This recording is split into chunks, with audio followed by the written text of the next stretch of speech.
Hi everyone, मैं हरेंद्र स्वागत करता हूं आपका डिजिटल इंडिया कंपटीशन चैनल में। और इसके साथ आज जो हम करने वाले हैं ना बेटा, वो है मौर्य काल। मौर्य काल या मौर्य साम्राज्य। मौर्य काल और मौर्य साम्राज्य की अगर मैं बात करता हूं तो बेटा ये 322 ईसा पूर्व से 185 ईसा पूर्व तक अस्तित्व में रहा। 322 ईसा पूर्व से 185 ईसा पूर्व तक ये अस्तित्व में रहा। और बेटा इसमें 3 महान राजा हुए थे जिन्होंने राज्य किया, राज्य विस्तार किया और अखंड भारत का निर्माण किया, जिनका नाम है पहला चंद्रगुप्त मौर्य,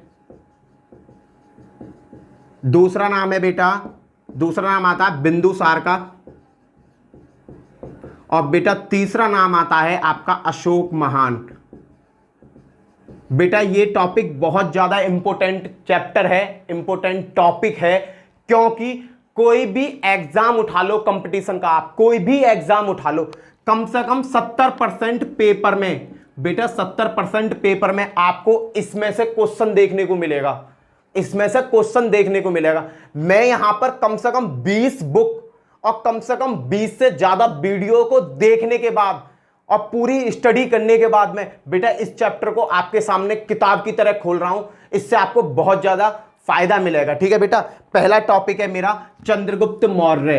पहला ही टॉपिक, पहला ही राजा चंद्रगुप्त मौर्य। चंद्रगुप्त मौर्य किन कारणों से राजा बना, कैसे बना और किसने इसे राजा बनाया? चंद्रगुप्त मौर्य। बेटा चंद्रगुप्त मौर्य का जो कार्यकाल था, इसने जो राज्य किया वो किया था 322 ईसा पूर्व से 298 ईसा पूर्व तक इसने राज्य किया था बेटा। 322 ईसा पूर्व से 298 ईसा पूर्व। बेटा इसका राजा बनने का कारण क्या था ये बताता हूं। इसके राजा बनने का कारण था 3 आदमियों ने बहुत बड़ी भूमिका निभाई इसके राजा बनने में। नंबर 1 पर आता है सिकंदर महान। नंबर 1 पे आता है बेटा सिकंदर महान, पता है। और नंबर 2 पे आता है चाणक्य। और नंबर 3 पर एक साम्राज्य आता है जिसका नाम है मगध। एक साम्राज्य आता है जिसका नाम है मगध। बेटा सिकंदर महान की पूरी वीडियो मैं डिस्क्रिप्शन में आपको दे दूंगा, ठीक है। वहां से आपको सिकंदर महान, जीएस का जो स्टार्टिंग पॉइंट है वो सिकंदर महान से है। तो इतिहास जो स्टार्ट है हमारा सिकंदर महान से, उसकी पूरी वीडियो का लिंक मैं आपको डिस्क्रिप्शन में दे दूंगा। सिकंदर महान बेटा यूनान का राजा था, यूनान का राजा था। सिकंदर महान यूनान का राजा था। इसने पूरे यूनान को जीत लिया, इसने पूरे यूनान को जीत लिया। और यूनान को जीत, बेटा सिकंदर महान के मन में बचपन से ही प्लान था कि मैं विश्व विजेता बनूं। उसका बचपन से ही प्लान था कि मैं विश्व विजेता बनूं, कहने का मतलब मैं पूरे विश्व को जीत लूं, ठीक है। तो इसने जब यूनान को जीत लिया, पूरे यूनान को जीत लिया, तो इसका रुख मुड़ा भारत की तरफ। और इसने भारत पर सबसे पहले आक्रमण कहां करा? ईरान पर। ईरान पर। ईरान कहां पर बेटा? गांधार। ईरान कहां पर बेटा? गांधार। अब मैं थोड़ा गांधार की बात बताता हूं बेटा। ईरान, गांधार जो है, पहले जो भारत था ना, हमारा भारत टुकड़ों में बटा हुआ था, छोटे छोटे टुकड़ों में। उन टुकड़ों की संख्या कितनी थी? 16 महाजनपद थे। महाजनपद, 16 महाजनपदों में बेटा हमारा भारत टूटा हुआ था। 16 महाजनपदों में पूरा भारत टूटा हुआ था। और 16 महाजनपद के 16 ही राजा थे बेटा। उनका काम क्या था? उनका काम था एक दूसरे पर कब्जा करना, दूसरे के राज्य को छीनना, लड़ाई दंगे करना। और बेटा इसी चीज का फायदा उठाया था अंग्रेजों ने। अंग्रेज भारत पर राज्य क्यों कर गए? क्योंकि हमारे देश में ना एकता नहीं थी, हमारे देश में एकता नहीं थी। इसलिए अंग्रेज आए, कभी उस राजा को उस राजा से भिड़ा देना, कभी उस राजा को उस राजा से भिड़ा देना, कह देना मैं तेरी साइड हूं, तू उस पर आक्रमण कर दे, मैं तुझे ये दूंगा वो दूंगा। इसी तरीका का अगर मैं बात करूं तो 322 ईसा पूर्व से पहले चंद्रगुप्त मौर्य का जो काल है, उससे पहले भी भारत की यही दशा थी बेटा। सभी राज्य जो थे वो 16 महाजनपदों में बटे हुए थे। इन 16 महाजनपदों में से एक जनपद था, इन 16 महाजनपदों में से एक जनपद था गांधार। एक जनपद था गांधार। जैसे ही बेटा सिकंदर ने गांधार पर कब्जा किया, जैसे ही सिकंदर ने गांधार पर कब्जा किया, तो गांधार की जो राजधानी थी तक्षशिला, गांधार की राजधानी कौन सी थी? तक्षशिला बेटा। और तक्षशिला, गांधार की राजधानी क्या थी? तक्षशिला बेटा। तक्षशिला में बहुत से आचार्य लोग पढ़ाया करते थे, बहुत से आचार्य विद्वान लोग रहते थे। उन्हें यह फील हो गया कि भाई सिकंदर ने तक्षशिला को तो जीत ही लिया, तक्षशिला को जीतते ही भारत की तरफ रुख करेगा और पूरे भारत पे अपना कब्जा कर लेगा। तो भैया तक्षशिला का एक आचार्य था जिसका नाम था चाणक्य, उसका नाम था चाणक्य, ये वाला चाणक्य। इस चाणक्य ने क्या सोचा भाई, जब तक्षशिला में हल्ला हो गया कि सिकंदर ने तक्षशिला पर कब्जा कर लिया, वो पूरे भारत को रौंद देगा, कब्जा लेगा, तो तक्षशिला के आचार्य ने कहा कि 15 महाजनपदों को तो बचा लो। तो उन्होंने कहा कि अगर भारत में एकता हो जाए तो सिकंदर भारत का कुछ नहीं कर सकता। यह सलाह दी चाणक्य ने। भाई क्या करा, एक महान बैठक बुलाई गई, उस बैठक में सभी आचार्यों को निमंत्रण किया गया, सभी आचार्य वहां आए, सभी ने अपनी अपनी राय करी कि सिकंदर को कैसे भारत में आने से रोका जाए, कैसे भारत में आने से रोका जाए। पर भैया रोका कैसे जाए? तो वहां एक विद्वान बैठा था, उसका नाम था चाणक्य। चाणक्य ने सलाह दी कि क्यों ना ऐसा करा जाए, अखंड भारत का निर्माण कर लिया जाए, अखंड भारत का निर्माण कर लिया जाए। तो भैया सब हंसने लगे कि भाई अखंड भारत का निर्माण कैसे होगा, ये 16 महाजनपद एक साथ कैसे मिलेंगे और कौन इन्हें मिलाएगा? चाणक्य तुम तो हो गए हो पागल, ये राजा सभी एक दूसरे के खून के तो प्यासे हैं, ये ने एक साथ कौन मिलाया? तो भैया चाणक्य ने सुझाव दिया मगध की तरफ। मगध उन 16 महाजनपदों में सबसे ज्यादा शक्तिशाली राज्य था। इन सभी 16 महाजनपद जो थे उनमें सबसे ज्यादा शक्तिशाली कौन सा राज्य था? मगध रीजन था। मगध की जो राजधानी थी पाटलिपुत्र, पाटलिपुत्र बेटा, मगध की जो राजधानी थी पाटलिपुत्र। इस राजधानी से बहुत से मार्ग जाया करते थे। और बेटा ये इतिहास में क्या नॉर्मल भी देखा होगा तुमने, जिस जगह से सबसे ज्यादा मार्ग जाते हो वहां आदमी सबसे ज्यादा आते हैं, आकर्षण का केंद्र रहता है वो जगह। अगर तुम्हारे शहर में कोई चौराहा है और वहां पे 4 या 5 सड़क आके मिल रही हैं, तो वहां तुम अगर कोई दुकान खोल लो तो तुम्हें फायदा नहीं होगा? भाई चारों तरफ का आदमी आ रहा है तुम्हारे पास, तो तुम्हारी दुकान अपने आप ऑटोमेटिक अच्छी चलेगी। ऐसे ही क्या था कि जो राजधानी थी मगध की पाटलिपुत्र, ये बहुत सारे रास्ते आया करते थे, मार्गों का स्थल था। तो यहां क्या होता था, कर भार ज्यादा था, कर भार ज्यादा था। और जब कर ज्यादा जाएगा तो वहां का जो राजा होगा उसके पास पैसा ज्यादा जाएगा, और जब उसके पास पैसा ज्यादा होगा तो राज्य अपने आप ही संपन्न होगा। तो इसी चीज में मगध जो था बहुत ज्यादा संपन्न राज्य था। इन 16 महाजनपदों में सबसे ज्यादा शक्तिशाली जो राज्य था वो था मगध। भैया इस मगध पर राज करता था घनानंद, घनानंद राज्य करता था, घनानंद राज्य करता था। नंद वंश का था ये किस वंश से बिलोंग करता था? ये नंद वंश का राजा था, नंद वंश का राजा था। घनानंद जो था वो नंद वंश का राजा था। तो चाणक्य ने सुझाव दिया क्यों ना जाके घनानंद को समझाया जाए कि महाराज सिकंदर भारत में आ रहा है, वो भारत को रौंद देगा, पूरे भारत को कब्जा लेगा, क्यों ना अखंड भारत का निर्माण कर लिया जाए। तुम आज जो 16 महाजनपद हैं उनमें से आधे से ज्यादा जनपद तो तुम्हारे डर से ही तुम्हें अपना राज्य दे देंगे, आधे से ज्यादा तो डर के ही दे देंगे। और जब जो कुछ राज्य होंगे उन्हें हम शक्तिशाली और अपने बाहुबल के कारण उन्हें वैसा छीन लेंगे। उन्होंने कहा, मीटिंग में हुआ कि चाणक्य बात तो तुम्हारी सही है, पर मगध का जो राजा है उसका नाम घनानंद है, उसे समझाएगा कौन? तो उन्होंने कहा कि ये भी बहुत बड़ी बात है। तो कुछ ना उन्होंने क्या कहा कि चलो मैं ही जाके उसे समझाता हूं, मैं ही जाके उसे समझाता हूं। तो बेटा चाणक्य पहुंचा मगध, चाणक्य पहुंचा मगध, और मगध पहुंच के उसने दरबारियों से कहा कि मुझे महाराजा से मिलना है, मुझे महाराजा से मुलाकात करनी है, कह देना कि तक्षशिला से एक आचार्य तुमसे मिलने आया है। भाई जैसे उन्होंने कहा कि तक्षशिला से एक आचार्य तुमसे मिलने आया है, दरबारियों ने जाके भीतर राजा से कहा, पर राजा ने मना कर दिया। रीजन क्योंकि भाई जो घनानंद था ये बहुत ज्यादा अय्यासी राजा था, मजे मस्ती लेने वाला, पैसा की कमी होना रही, पैसा अपने आप आ रहा है, विशाल सेना थी, कोई आसानी से इस पर कब्जा कर नहीं सकता था, शक्तिशाली राजा था। तो ये अपने रंग में मस्त रहता था, नृत्य देखना, शराब पीना, बस इसका यही काम था। भाई चाणक्य को हो गए 2 से 3 दिन वहां पूछते पूछते, पर किसी ने चाणक्य को घनानंद से उसकी मीटिंग नहीं कराई।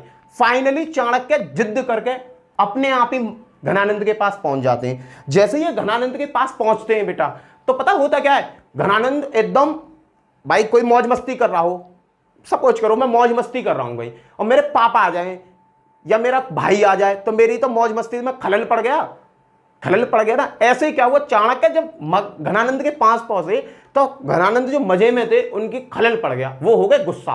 उन्होंने चाणक्य से पूछा क्यों आए हो, तो चाणक्य ने सुझाव दिया कि सिकंदर भारत पर आक्रमण कर रहा है और सिकंदर धीरे धीरे पूरे भारत पर आक्रमण करके पूरे भारत पर कब्जा कर लेगा, महान शक्ति है सिकंदर। क्यों ना हम ऐसा करें कि तुम्हारी सहायता से 16 महाजनपदों को एक कर लें, एक अखंड भारत का निर्माण कर लें। चाणक्य घनानंद जो इसकी समझ में कुछ आया ना, इसने क्या किया, यहाँ भाई चाणक्य का पर्चा छीना, जो अखंड भारत का नक्शा था वो फाड़ा और चाणक्य के मुंह पर मार दिया और चाणक्य के साथ कर दी हाथापाई। भाई चाणक्य जो था ब्राह्मण आदमी था, बड़ा गुस्सीला आदमी था, तो इसे एकदम गुस्सा आ गया। इसने वहीं प्रतिज्ञा ली कि घनानंद मैं तुझे तो मारूंगा ही मारूंगा, तुझे तो मारूंगा ही मारूंगा, और साथ में अखंड भारत का निर्माण भी करूंगा। यह कहकर और अपनी चुटिया में गांठ लगाकर, अपनी चुटिया में गांठ लगाकर ये सीधे मगध से तक्षशिला की तरफ वापिस हो जाते हैं। भाई जब वापिस होते हैं तो रास्ते में इन्हें कुछ शिकारी नजर आते हैं, रास्ते में इन्हें कुछ शिकारी नजर आते हैं बेटा। वो शिकारी जो थे एक शिकार कर रहे होते हैं, उस शिकारी के पास 10-5 बालक थे, शिकार कर रहे थे। तो उसने एक बालक को वहां देखा, चाणक्य ने वहां एक बालक को देखा। शिकारी 2 तरीका के होते हैं बेटा, शिकारी 2 तरीका के होते हैं, एक होता है शूद्र, एक होता है शूद्र और एक होता है क्षत्रिय। शिकारी कै तरीका के होते हैं, शिकारी होते हैं 2 तरीका के, एक होते हैं शूद्र और एक होते हैं क्षत्रिय। शूद्र शिकार क्यों करता है, अपनी आजीविका चलाने के लिए, आजीविका चलाने के लिए, कि वो शिकार करेगा, शिकार करके उसे मार्केट में बेचेगा, वहां से जो पैसा मिलेगा उससे अपने घर को चलाएगा। एक करता है क्षत्रिय, क्षत्रिय करता है मनोरंजन के लिए। क्षत्रिय किसके लिए करता है, मनोरंजन के लिए, मनोरंजन के लिए, अपने खेल के लिए। क्षत्रिय करता है मनोरंजन के लिए। अब भैया जब चाणक्य ने एक बच्चे को देखा, उसकी शिकार करने की कला, उसकी शिकार करने की कला एक शूद्र से मैच नहीं करती थी, कोई शूद्र नहीं था वो, उसकी शिकार करने की कला किससे मैच करती थी, वो करती थी क्षत्रिय से। तो चाणक्य ने उस बच्चे को अपने पास बुलाया और कहा कि आपका नाम क्या है। तो उसने नाम तो कुछ नहीं बताया, उसने कहा कि मैं एक गुलाम हूं, वो मेरे मालिक, आप उससे बात कीजिए। चाणक्य उस शिकारियों के जो मालिक थे उसके पास जाते हैं, उससे बात करते हैं और उस बच्चे को अपने साथ मांगते हैं। चाणक्य की बात सुनकर शिकारी उन बच्चे को चाणक्य को दे देते। अब सबसे बड़ी बात है कि वो क्षत्रिय थे या शूद्र था, इसकी पहचान, जो बच्चा था वो क्षत्रिय था या शूद्र था, इसकी पहचान करना तो भारी था। पर चाणक्य के मन में एक ही सपना था, अखंड भारत का निर्माण। जो अखंड भारत का निर्माण था ना, वो दिख रहा था साफ साफ उस बच्चे की नजरों में, उस बच्चे की नजरों में। चाणक्य ने सोच लिया कि यार ये कोई हो, इसे लेके चलो, यही क्या करेगा, अखंड भारत का निर्माण करेगा। और उस बच्चे को लेके वो तक्षशिला आ गए। बेटा मैं तक्षशिला की अगर बात करता हूं, तक्षशिला लेकर आ गए। अगर मैं तक्षशिला की बात करूं तो तक्षशिला क्या थी, गांधार की राजधानी। तक्षशिला थी गांधार की राजधानी। यहां पर एक विश्वविद्यालय था, तक्षशिला विश्वविद्यालय, तक्षशिला विश्वविद्यालय था बेटा। ये तक्षशिला विश्वविद्यालय जैन संप्रदाय, जैनियों की, जो जैन थे, बौद्ध थे, जैनियों की तीर्थ स्थली भी थी, तीर्थ, ये जैनियों की तीर्थ स्थली भी थी बेटा। अगर तक्षशिला की और बात करिए, तक्षशिला का निर्माण कराया था भरत नाम के राजा ने। तक्षशिला का निर्माण किसने कराया, भरत नाम के राजा ने। तक्षशिला का निर्माण किसने कराया, भरत नाम के राजा ने। बेटा तब ये भरत है, भरत के पुत्र का नाम था तक्ष, भरत के पुत्र का नाम था तक्ष। उस तक्ष के नाम पर इस जगह का नाम तक्षशिला पड़ा। तक्षशिला का निर्माण किसने कराया, भरत ने। भरत का एक पुत्र था जिसका नाम था तक्ष, तक्ष यहां पर राज्य किया करता था और तक्ष के नाम पर ही इस जगह का नाम तक्षशिला पड़ा।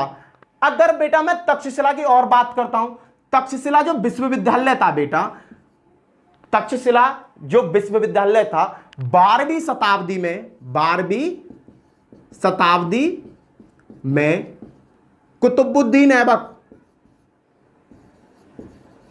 कुतुबुद्दीन ऐबक, कुतुबुद्दीन ऐबक ये गुलाम वंश से था, इसने गुलाम वंश की नींव डाली थी। कुतुबुद्दीन ऐबक गुलाम वंश की इसने नींव डाली थी। 12वीं शताब्दी में कुतुबुद्दीन ऐबक के सेनापति बुख्तियार खिलजी, बुख्तियार खिलजी ने नष्ट की। बेटा तक्षशिला के बहुत इंपॉर्टेंट कॉन्सेप्ट है, मैं आपको बताना चाहता हूं। तक्षशिला गांधार की राजधानी थी। तक्षशिला की स्थापना भरत नाम के राजा ने करी। भरत का एक पुत्र था जिसका नाम था तक्ष, उसी के नाम के कारण इस जगह का नाम तक्षशिला पड़ा। तक्षशिला विश्वविद्यालय को किसने नष्ट किया? बेटा पेपर में बहुत क्वेश्चन आता है, मोस्ट इंपोर्टेंट कॉन्सेप्ट है ये। तक्षशिला को 12वीं शताब्दी में कुतुबुद्दीन ऐबक का सेनापति, उसका नाम था बुख्तियार खिलजी। बुख्तियार खिलजी ने 12वीं शताब्दी में इसमें क्या लगा दी? आग लगा दी थी। बेटा अगर मैं और करंट की बात करूं, तक्षशिला करंट में कहां पर है? ये वर्तमान में पाकिस्तान के रावलपिंडी जिले में है। बेटा रावलपिंडी जिले में है। अगर मैं इसकी वर्तमान की बात करूं तो तक्षशिला विश्वविद्यालय प्रेजेंट में कहां पर है? पाकिस्तान के रावलपिंडी जिले में है। बेटा ठीक है। बेटा अब मैं बात करता हूं, जब चंद्रगुप्त मौर्य चाणक्य उस बच्चे को ले गए तो उस बच्चे को लेकर बहुत सारे मतभेद हैं कि वो क्षत्रिय था या शूद्र था। तो बेटा इस बात को मैं आपको क्लियर कर दे रहा हूं। देखो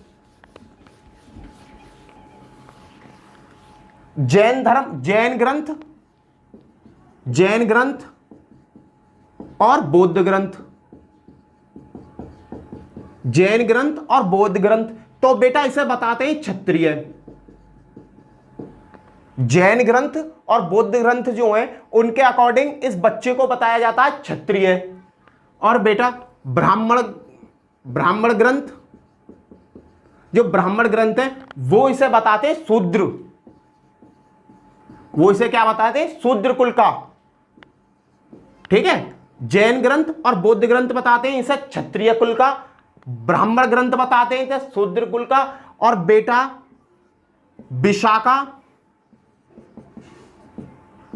विशाखा दत्त की एक रचना है मुद्रा राक्षस, बहुत इंपॉर्टेंट है। मुद्रा राक्षस के लेखक कौन है? विशाखा दत्त। बहुत इंपॉर्टेंट है बेटा ये लाइन। विशाखा दत्त की रचना है मुद्रा राक्षस। मुद्रा राक्षस में इसे बताया गया ब्रसल कुल का। ब्रसल कुल का मतलब क्या है? निम्न कुल। बेटा पेपर आया हुआ है यूपी पुलिस में, चंद्रगुप्त मौर्य को ब्रसल कुल का किसने बताया? तो आंसर क्या था? विशाखा दत्त की रचना मुद्रा राक्षस। विशाखा दत्त ने बताया था इसे ब्रसल कुल का। किस रचना में बताया था? मुद्रा राक्षस में। अगर बेटा मैं इसकी बात करूं, अगर पीछे के इतिहास की बात करूं तो मैं बताना चाहूंगा मगध पर राज्य करता था घनानंद। घनानंद के पिता का मगध पर राज्य था नंद वंश का। इस समय इस नंद वंश की नींव डाली महापद्म नंद ने।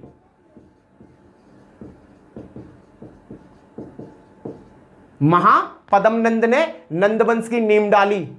महापद्म नंद जो थे बेटा, इससे पहले एक था शिशुनाग वंश।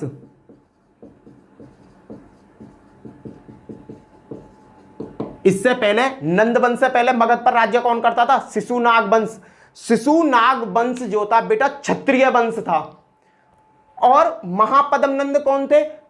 इनके शिशुनाग वंश में एक राजा थे, उनके यहां एक नौकरानी का पुत्र था महापद्म नंद।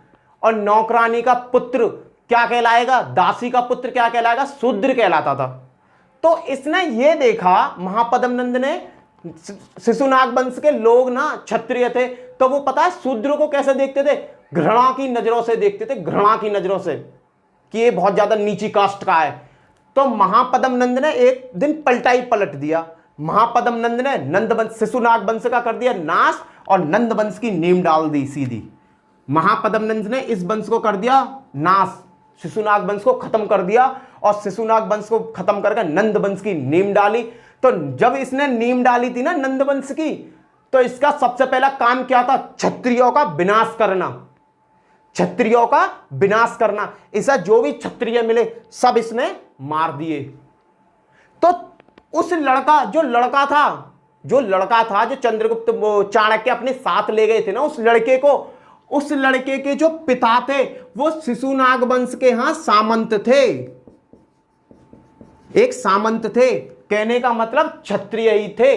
तो महापद्म नंद के लोगों ने चंद्रगुप्त मौर्य के पिता को क्षत्रिय मानकर उनकी मृत्यु कर दी। और जब भैया उस लड़के के पापा मर गए तो उनकी माता मूरा, चंद्रगुप्त मौर्य की माता मूरा और अपने मामा के साथ ये कहां रहने लगे? जंगल में। और जंगल में रहकर इन्होंने क्या काम करने लगा? मोर पालना। भैया जब महापद्म नंद के सैनिकों ने इनके पिता की हत्या कर दी चंद्रगुप्त मौर्य की, तो इनकी माता को लगा कि अगर हम भी क्षत्रिय बताएंगे तो ये हमें भी मार देंगे। तो उन्होंने क्या किया? अपने मामा के यहाँ चली गई।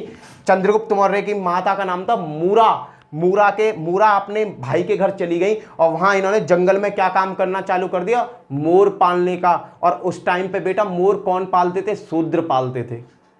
तो महापद्म नंद के लोग बाग भी यहां आए, उन्होंने देखा यार ये तो जंगल में है और मोर पाल रहे हैं, तो ये क्षत्रिय नहीं है, ये तो शूद्र है। तो इस तरीका से यहां शूद्र का वर्णन थोड़ा सा हो जाता है। बेटा आगे चल के जब चंद्रगुप्त मौर्य राजा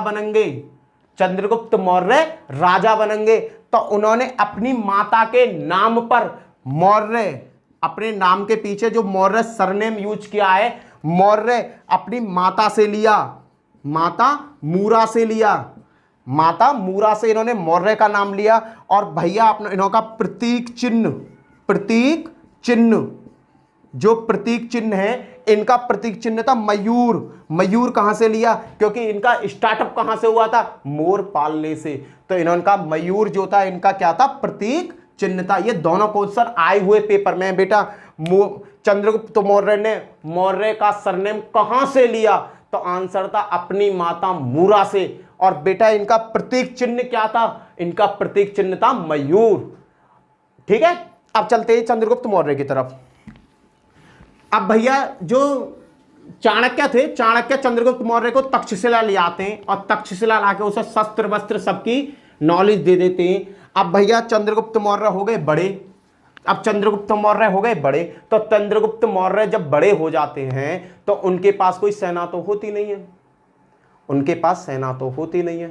तो वो क्या करते हैं भैया? जब 323 ईसा पूर्व में, अब मैं थोड़ी सी एक और कहानी सुनाता हूं। 2330 ईसा पूर्व में सिकंदर भारत की तरफ रुख जो करता है तो वो पंचनदी भारत में एंट्री करने का उसका रास्ता था ये वाला, ये पश्चिमी ये भारत का उत्तर हो गया, ये रास्ता था उसका भारत में एंट्री करने का। भैया यहां भारत की पंचनदी बहती हैं, रावी, झेलम, ब्यास, सतलंज,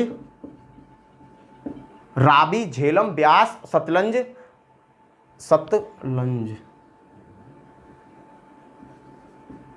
रावी, झेलम, ब्यास, सतलंज और एक और है बेटा मैं बताता हूं, रावी, झेलम, ब्यास, सतलंज और बेटा चिनाब। इन्हें भारत की पंचनदी कहा जाता है। रावी, झेलम, ब्यास, सतलंज और चिनाब, इनको भारत की पंचनदी कहा जाता है। जब ये भारत में 323 ईसा पूर्व भारत के एंट्री करी पश्चिमी भारत से, तो ये नदियों के जाल में ये फंस गया, भारत की पंचनदियों में ये फंस गया। और फंसने का कारण क्या हुआ? फंसने की वजह से इसकी सेना थक गई, महामारी फैल गई इसकी सेना में। महामारी फैलने का मतलब क्या हुआ? ये 322 ईसा पूर्व में यूनान के लिए वापस हो गया। यूनान के लिए वापस हो गया। और वापस होते ही 323 ईसा पूर्व में इसकी मृत्यु हो गई बेटा बेबीलोन में। किनकी? सिकंदर की। सिकंदर की मृत्यु कब हो गई? 323 ईसा पूर्व, 323 ईसा पूर्व में इसकी मृत्यु हो गई। कहां पर हुई सिकंदर की मृत्यु? बेबीलोन में। जब भैया इसकी मृत्यु हो गई तो इसके जो जीते हुए राज्य थे वो इसके सेनापतियों ने ही कब्जा लिए, इनके सेनापतियों ने ही कब्जा लिए। भाई राजा था, खत्म हो गया, अब जो राज्य है वो किसके अंडर आ गया? इसके सेनापतियों के अंडर आ गया। तो भैया पंजाब प्रांत पर यूनानियों का कब्जा था। पंजाब प्रांत पर किसका कब्जा था? यूनानियों का कब्जा था। और भैया पंजाब में उन्होंने पंजाब प्रांत पर, भैया पंजाब पर कब्जा किनका था? यूनानियों का। सिकंदर की जो सन है, इनका मुखिया कौन था? सेल्यूकस निकेटस। सेल्यूकस निकेटस के नेतृत्व में पंजाब पर कब्जा किनका था? यूनानियों का। तो भैया तक्षशिला में जब चाणक्य ने शिक्षा प्राप्त कर ली ना, चंद्रगुप्त मौर्य ने चाणक्य से, तो चंद्रगुप्त मौर्य ने सबसे पहला आक्रमण, घुसपैठ कहां करी? पंजाब पर करी। अब पंजाब पर भैया यूनानी जो थे वो पंजाब के लोगों पर अत्याचार कर रहे थे। चाणक्य ने इनकी मदद करी, यूनानियों को यहां से भगा दिया, तो पूरी पंजाब की शक्ति चंद्रगुप्त मौर्य के हाथों में आ गई। और यहां पर उसने एक विशाल सेना का निर्माण कर लिया, विशाल सेना का निर्माण कर लिया चंद्रगुप्त मौर्य ने। और जैसे ही चंद्रगुप्त मौर्य ने विशाल सेना का निर्माण अपना पंजाब से कर लिया और सीधा इसने का सबसे पहला आक्रमण किस पर हुआ था? भैया सबसे पहले 322 ईसा पूर्व में, 322 ईसा पूर्व में पहला आक्रमण किया इसने मगध पर। मगध की राजधानी पाटलिपुत्र, मगध की राजधानी पाटलिपुत्र पर 322 ईसा पूर्व में सबसे पहले आक्रमण किया चंद्रगुप्त मौर्य ने। और चंद्रगुप्त मौर्य ने पाटलिपुत्र पर आक्रमण करके घनानंद को यहां मार दिया, घनानंद को यहां मार दिया। घनानंद की मृत्यु हो गई। चाणक्य की प्रतिज्ञा, जो चाणक्य ने प्रतिज्ञा ली थी, चाणक्य की प्रतिज्ञा भी यहां पूरी हो गई कि घनानंद मैं तुझे एक दिन मारूंगा। तो भैया चंद्रगुप्त किसने बनाया था? चाणक्य के तो हथियार था, चाणक्य के कहने पे ही तो उसने घनानंद को मारा था। घनानंद को जैसे ही मारा, अब भी समस्या खत्म नहीं हुई थी। जब समस्या खत्म ना हुई तो उसने कहा कि यार अब करा क्या जाए। तो उसने कहा, चाणक्य ने चंद्रगुप्त मौर्य से कहा कि अभी तो अखंड भारत का निर्माण भी करना है, अखंड भारत का निर्माण भी तो करना है, 16 महाजनपदों को एक साथ मिलाना भी तो है। तो चंद्रगुप्त मौर्य लग गए भैया, मगध को जीतने के बाद लग गए काम पर 16 महाजनपदों को जीतने के लिए। और भैया एक यूनानी लेखक हैं प्लूटर्क है नाम है, मैं नाम भूल रहा हूं, यूनानी थे, उनका नाम था बेटा प्लूटार्क, याद आ गया, प्लूटार्क ने कहा है कि चंद्रगुप्त मौर्य ने 6.5 लाख सैनिकों की सहायता से पूरे भारत को रौंद डाला, 16 महाजनपदों को एक कर डाला। प्लूटार्क ने कहा है कि चंद्रगुप्त मौर्य ने 6.5 लाख सैनिकों को लेकर अपनी साथ पूरी भारत को रौंद डाला और पूरे भारत में अखंड भारत का निर्माण कर दिया। और इतिहास में कहा जाता है सबसे पहला महान सम्राट चंद्रगुप्त मौर्य था, चंद्रगुप्त मौर्य। भारत का सबसे पहला महान सम्राट कौन था? चंद्रगुप्त मौर्य। और इसने अखंड भारत का निर्माण कर दिया। बेटा पेपर में क्वेश्चन आ जाता है किस राजा ने अखंड भारत का निर्माण किया था, तो आंसर क्या आएगा? चंद्रगुप्त मौर्य। चंद्रगुप्त मौर्य का राज्यारोहण कहां हुआ? बेटा जब इन्होंने पाटलिपुत्र जीता था ना, पाटलिपुत्र जीता था 322 ईस्वी में, इनका राज्यारोहण हुआ 322 ईसा पूर्व में।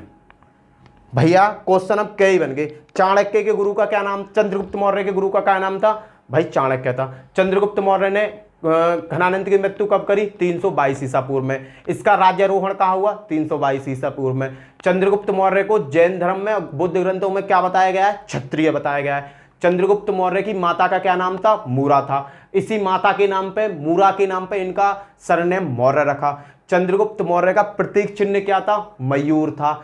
चंद्रगुप्त मौर्य ने घनानंद की मृत्यु करी तो घनानंद किस राजवंश का था, नंद वंश का था। नंद वंश की नींव किसने डाली, महापद्म नंद ने डाली।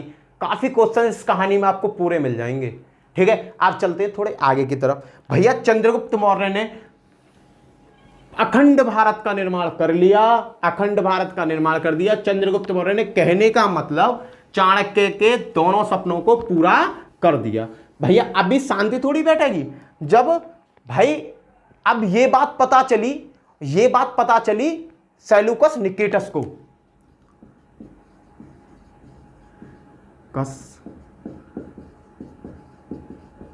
ये बात पता पड़ी सेल्यूकस निकेटस को जब ये बात पता पड़ी कि भाई साहब एक छोटे से बालक ने पूरे भारत में हलचल मचा रखी है, हमारा पंजाब प्रांत जी छीन लिया हमसे और पूरे भारत में हाहाकार मचा रखा है, हम देखेंगे ये है कौन।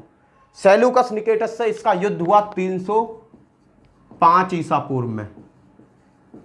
सेल्यूकस निकेटस कम बुद्धि ये भूल गया कि वो एक छोटा सा बालक इतनी विशाल सेना लेकर तैयार है कि खामेगा तू अपना नुकसान करेगा। सेल्यूकस निकेटस अपना नुकसान करेगा। 322 ईसा पूर्व में सेल्यूकस निकेटस और चंद्रगुप्त मौर्य का भयानक युद्ध हुआ। कौन से सन में हुआ, 305 ईसा पूर्व में सेल्यूकस निकेटस और चंद्रगुप्त मौर्य का भयानक युद्ध हुआ। और इस युद्ध में सिकंदर जो था ना, सेल्यूकस निकेटस, हिकड़ी याद आ गई इसे, लेने के देने पड़ गए, ये गया फंस। इसने चंद्रगुप्त मौर्य से कहा कि महाराज मेरी जान बख्श दो, मैं तुम्हारे सामने नहीं लड़ पाऊंगा, मैं मारा जाऊंगा, मेरी जान बख्श दो। और यहां संधि हो गई भैया, यहां एक हुई संधि। सेल्यूकस निकेटस और चंद्रगुप्त मौर्य के बीच में एक संधि हुई। इस संधि में जब संधि होती है तो भैया संधि का तो एक ही रूल कहता है कि कुछ ना कुछ दिया जाए। तो सेल्यूकस ने कहा कि भाई तुमने पंजाब तो जीत लिया है, और भी राज्य मुझसे ले लो पर मुझे छोड़ दो, और भी राज्य मुझसे ले लो पर मुझे छोड़ दो। तो उसने कहा ठीक है। तो भैया इनके बीच में जो संधि हुई, सेल्यूकस निकेटस ने इस संधि में अपना बलूचिस्तान बेटा, काबुल, कांधार और हेरात, इस संधि में सेल्यूकस निकेटस ने बलूचिस्तान, काबुल, कांधार और हेरात चंद्रगुप्त मौर्य को सौंप दिए। इस तरीका से अगर मैं राज्य की बात करूं कि इनका राज्य कहां कहां तक फैला हुआ था, तो चंद्रगुप्त मौर्य ने अखंड भारत का जब निर्माण कराया तो भैया उत्तर में हेरात, कांधार, काबुल, बलूचिस्तान, उत्तर में हेरात तक, पश्चिम में बलूचिस्तान तक, पूरब में इनका जो पूरब में था मगध, पूरब में मगध तक। और भैया इसके बाद पश्चिम उत्तर में इनका पूरब तक, हाँ क्या कहते हैं, उत्तर में हेरात तक, पश्चिम में बलूचिस्तान तक, पूरब में मगध तक, और भैया दक्षिण में इन्होंने काफी जगह तक अपना राज्य विस्तार कर लिया। बेटा एक क्वेश्चन आता है, मास्की अभिलेख,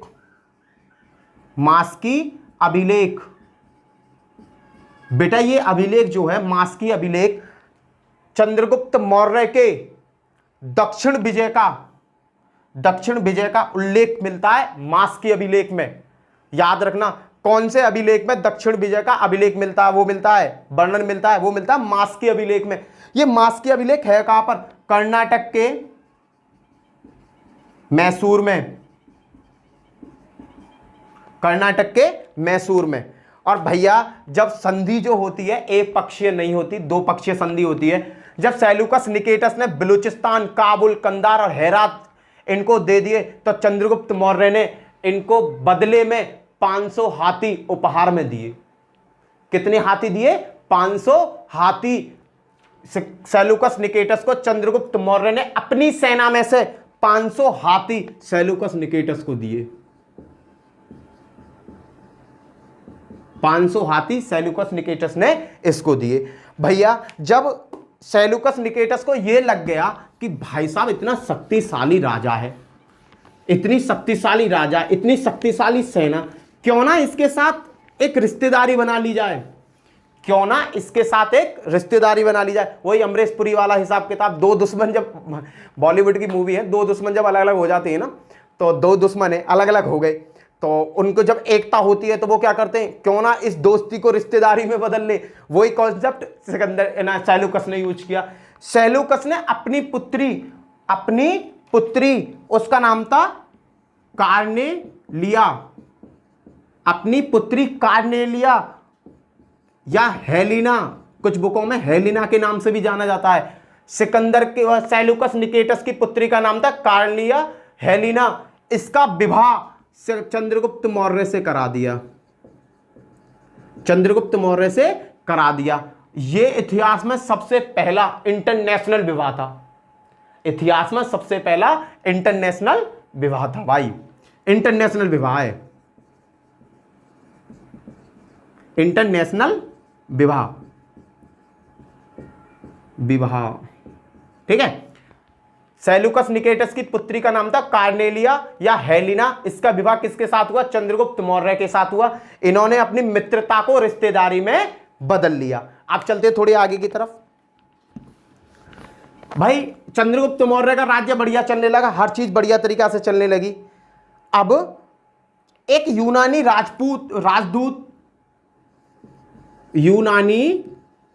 राजदूत, उसका नाम था मैगनेस्टीज,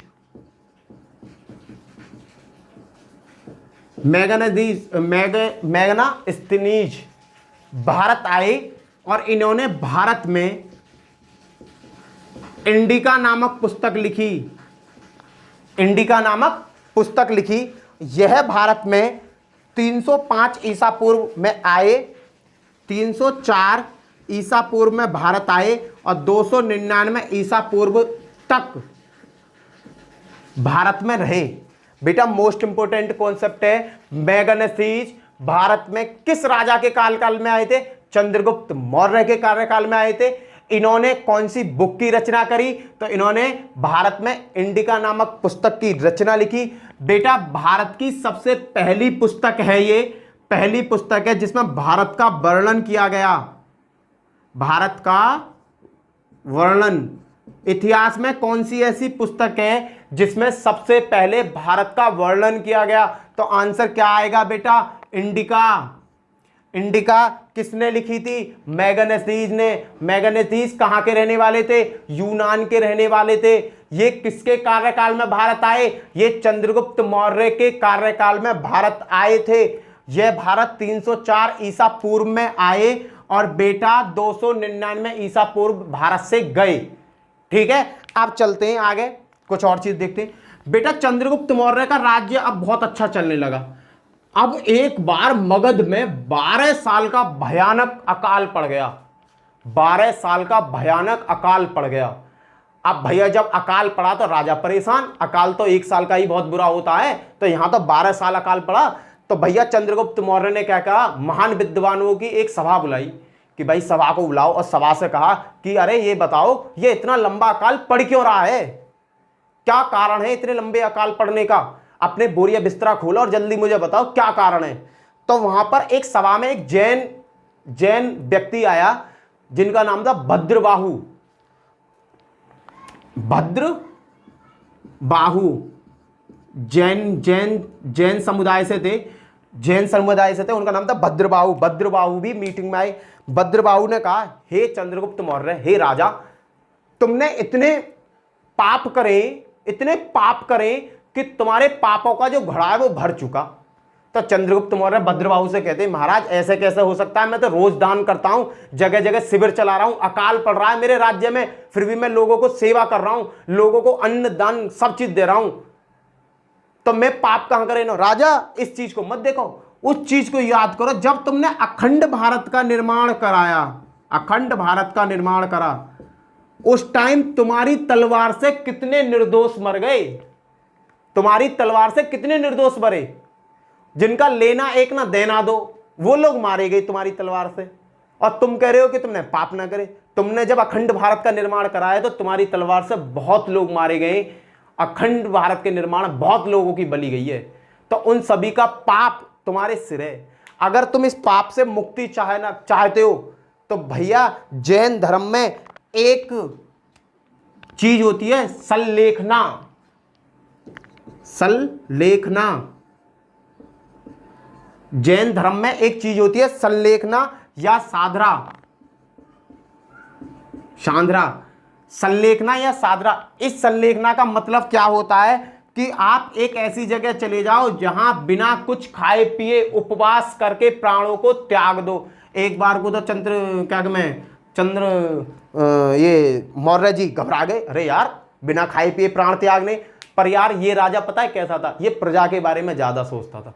तो इसने कहा कि अगर मेरी मृत्यु से मेरी जनता खुश होती है तो भैया मैं ये काम भी कर लूंगा। तो इन्होंने अपना गुरु बनाया भद्रबाहु को। चंद्रगुप्त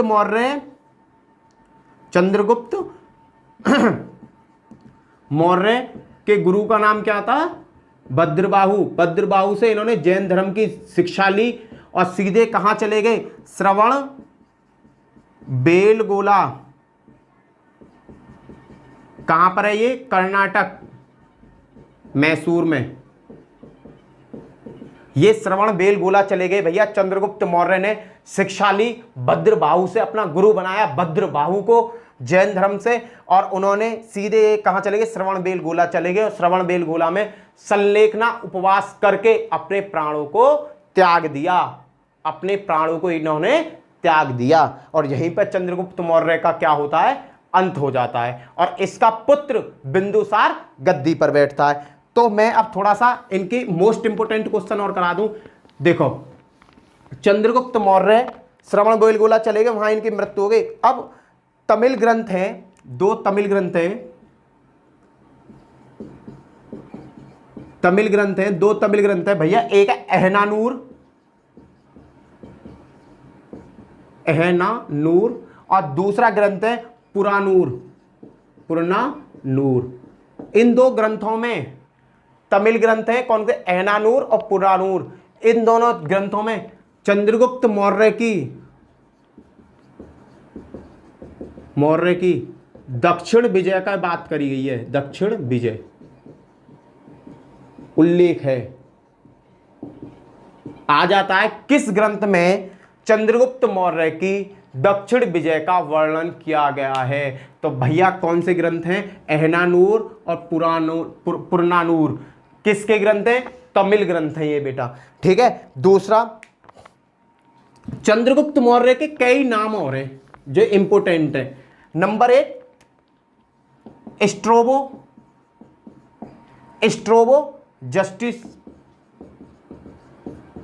स्ट्रोबो जस्टिन। कहां के हैं ये,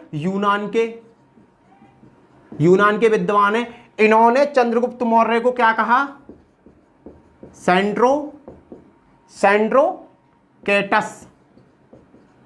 भैया ये दो जो हैं स्ट्रोबो जस्टिन, ये कहां के हैं, यूनान के लेखक हैं, यूनान के सावो हैं। इन्होंने इसे क्या, चंद्रगुप्त मौर्य को क्या कहा है, सेंड्रोकेटस कहा है। प्लूटार्क ने इन्हें भैया एंड्रोकोटस। प्लूटार्क ने चंद्रगुप्त मौर्य को एंड्रोकोटस कहा है। फिलाकीस, एक फिलाकीस है, ये भी यूनान के हैं। इन्होंने इसे भैया सेंड्रो कैप्टस कहा है। आ जाता है चंद्रगुप्त मौर्य का नाम निम्न में से कौन सा चंद्रगुप्त मौर्य का नाम है? चंद्रगुप्त मौर्य को स्ट्रोबो जस्टिन ने क्या कहा है? सेंड्रोकेटस। प्लूटार्क ने क्या कहा है? एंड्रोकेटस। और फिलाकीस ने क्या कहा है? सेंड्रोकेप्टस। ये चंद्रगुप्त मौर्य के नाम है बेटा, उपनाम पेपर में बहुत आते हैं, भर भर के आते हैं। इनमें से कौन सा नाम एक दे दिया? सेंड्रोकेटस किस राजा का नाम था? तो आंसर क्या होगा? चंद्रगुप्त मौर्य का। एंड्रोकेटस किस राजा का नाम था? यह भी चंद्रगुप्त मौर्य का था। सेंड्रोकेप्टस किसका नाम था? यह भी चंद्रगुप्त मौर्य का नाम था। ठीक है, अब मैं बात करता हूं थोड़ी सी चाणक्य की। भैया चाणक्य जो है, चाणक्य के नाम थे विष्णुगुप्त। विष्णुगुप्त के नाम से चाणक्य को जाना जाता था।